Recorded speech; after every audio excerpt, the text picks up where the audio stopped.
Bismillahirrahmanirrahim. Allahümme kulli veliyyike. Bana kəbiyəz xurmayla halva tutun, yanarsınız. Halva tutun, haçanın bir halva tutun. Allah rəhmət eləsin, Allah ruhunu şad eləsin. Bacımın ağzı açsın kimsə, ancaq sənə bəlkə zabiyə ağzı açsın sana.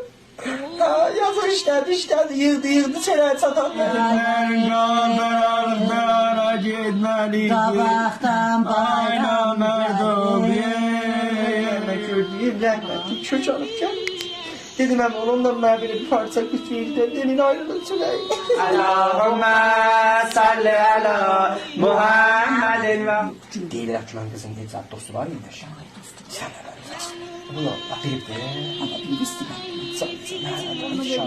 edelim. Yalasın kızsan, canı yalasın. Git ələ, sənin almın qalasan, yetimə bağış oldun, öldü də, indi yetimlər qalmalıdır bizdə.